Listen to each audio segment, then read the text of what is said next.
గారు ఎలా ఉన్నారు? హాయ్ సార్, బాగున్నాను. మీరు ఎలా ఉన్నారు? బాగున్నా. ఎలా ఉన్నాయి మీ ప్రాజెక్ట్స్ ఎలా ఉన్నాయి? అన్నీ మంచిగా జరుగుతుంది. ఇంకా కొద్దిగా టైం పడుతుంది. తొందరగా అన్నీ మంచిగా జరుగుతుంది అని అనుకుంటాను సార్. సో ముందుగా అసలు మీరు మీ లైఫ్లోకి డ్యాన్స్ ఎలా వచ్చింది, మీ ఫ్యామిలీ బ్యాక్గ్రౌండ్ గురించి చెప్పుకుందాం. అంటే ఫ్యామిలీ బ్యాక్గ్రౌండ్ చెప్పడానికి అంత పెద్దగా ఏం లేదు, కానీ మా అమ్మ మాత్రం నాకు సపోర్ట్. అంటే అమ్మ చేపల వ్యాపారం చేసేది, అప్ప మామూలే, అన్న జేసీపీ డ్రైవర్.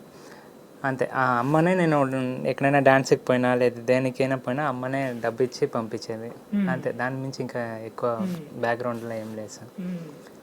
అంటే నేను విన్నది ఏంటంటే అమ్మగారు చనిపోయినాక 10 రోజులకే మీరు డిఏ ఆడిషన్స్కి రెడీ అయ్యి వచ్చే ఆడిషన్స్ ఇచ్చారన్నారు. మీరు అంత తొందరగా మీరు రికవర్ అయ్యి ఆడిషన్స్కి రావడానికి మీ అప్పుడే ఎలా ఉండేది మీ మెంటల్ స్టేటస్? లేదు, అంటే నేను ఎక్స్పెక్ట్ చేయలేదు అలా జరుగుతుందని. దానికి ముందు చాలా స్ట్రగుల్ అయినా నేను బ్యాక్గ్రౌండ్ డాన్సర్గా ఉన్నప్పటి నుంచి.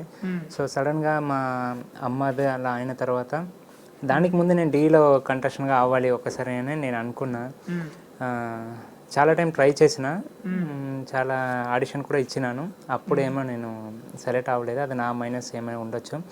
తర్వాత అమ్మ అయిన తర్వాత చాలా మైండ్ వర్క్ అవ్వలేదు. సో నెక్స్ట్ ఏం చేయాలి ఫ్యూచర్లో, నెక్స్ట్ ఎవరు ఉన్నారు అలాంటి టైంలో నాకు మైసూర్లో మనం ఎప్పుడూ మర్చిపోను, రేవతి మేడం, ఆనంద్ సార్ అని ఉన్నారు నాకు.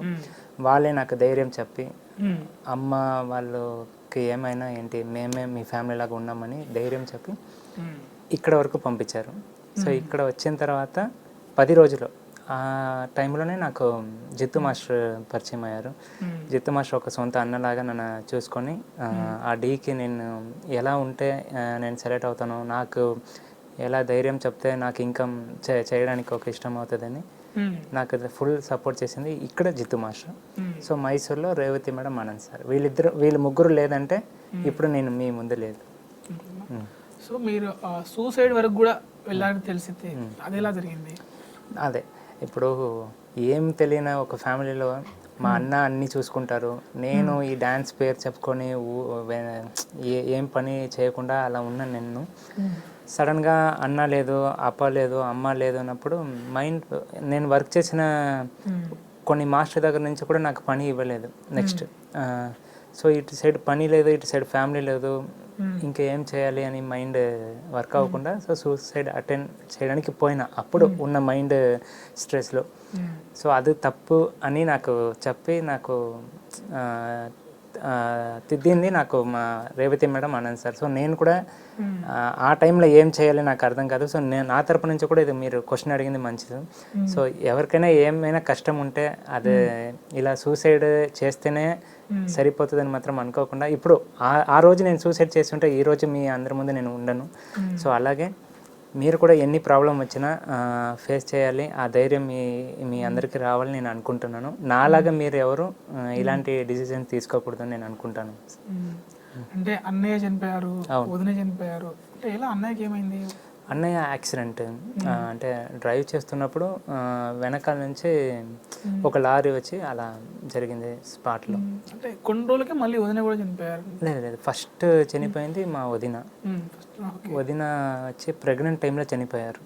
అంటే పాపు మార్నింగ్ చనిపోయారు, ఈవినింగ్ వదిన చనిపోయారు. సో అది అయిన తర్వాత ఒక 3 months తర్వాత మా అన్న చనిపోయారు. సో ఇదన్నీ మళ్ళీ నేను అంటే ఎందుకు ఎక్కడ చెప్పలేదంటే చాలా గుర్తుకు వస్తారు నాకు. సో ఇదన్నీ చెప్పడానికి నాకు ఇష్టం లేదు, కానీ ఇదన్నీ తెలియాలి అని నేను ఇప్పుడు చెప్తున్నాను. అంతే, ఇప్పుడు మీరు అంటే ఆ మెంటల్ స్టేటస్ నుంచి కూడా బయటపడి ఇప్పుడు ఈ స్థాయికి వచ్చారు. ఇప్పుడు డి మణికంఠ అంటే డి మీ ఇంటి పేరుగా మారిపోయింది ఇప్పుడు. అవునవును.